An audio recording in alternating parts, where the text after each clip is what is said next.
جسے اب زیادہ سی پیمنٹ کر کے خریدنا پڑتا ہے، وہ دین نہیں، وہ دین نہیں جو بکتا ہے، ٹکوں میں بکتا ہے، وہ دین نہیں۔ جس کی کمٹمنٹ نہیں ہے وہ دین میں ہی نہیں ہے۔ دین نام ہی کمٹمنٹ کا ہے، البتہ وہ دین جو اللہ رسول اور اہل بیت نے بیان کیا ہے۔ دیکھیے آیت نمبر 20، پہلی صفت، الذین یوفون بعہد اللہ، وہ کہ جو اللہ کے عہد سے وفا کرتے۔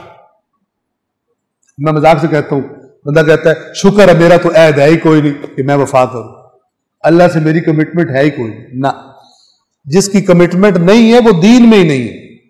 دین نام ہی کمٹمنٹ کا ہے، البتہ وہ دین جو اللہ رسول اور اہل بیت نے بیان کیا ہے، وہ دین نہیں جو بکتا ہے، ٹکوں میں بکتا ہے، وہ دین نہیں۔ جسے اب زیادہ سی پیمنٹ کر کے خریدنا پڑتا ہے، وہ دین نہیں، وہ دین کہ جو اللہ کے قرآن میں ہے اور جو محمد و آل محمد نے بیان فرمایا، وہ دین، وہ کمٹمنٹ کا نام ہے، وہ زندگی کے سب سے بڑے ہدف کا نام ہے، جس کے لیے سب کچھ قربان کیا جا سکتا ہے، اس کا نام ہے مکتب امام حسین۔ یہ بتاتا ہے، توجہ فرما رہے ہیں، بالکل کلیئر اور سادہ دین۔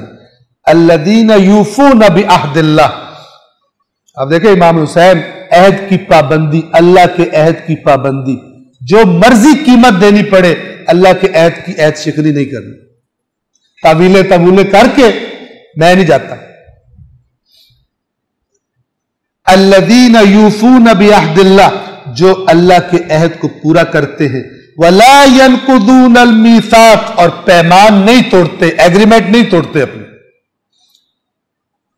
سورہ مائدہ کی شروع پہلی آیت، یا ایھا الذین آمنوا اوفوا بالعقود، اے ایمان والو جو بھی ایگریمنٹ کرو، عقد دو طرفہ ایگریمنٹ کو کہتے ہیں، ان سے وفا کیا کرو۔ ادھر ایگریمنٹ کرتے ہی ایسے، لکھوانے والے کہتے ہیں بیچ میں ایک دو جملے ایسے لکھ دینا، اوپر پیسے لے لیں کہ بعد میں یہ بیکار ہو جائے، ایگریمنٹ کر رہے ہیں، ٹھیک ہے، سمجھ رہے ہیں نا؟ ایگریمنٹ ہو رہا ہے اور لکھنے والے سے کہتا ہے وہ عرضی نویس سے کہ نا یہ تھوڑا سا آگے پیچھے کر دینا تاریخ کو، تو اس کے 500 ایکسٹرا لے لینا تاکہ وہ عہد بیکار ہو۔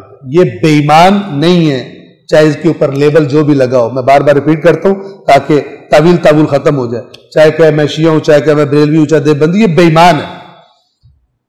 اس قرآن والے دین کی ان کی دال ادھر نہیں گلتی جو قرآن نے دین بتایا ہو، اور پیمان کو نہیں توڑتے۔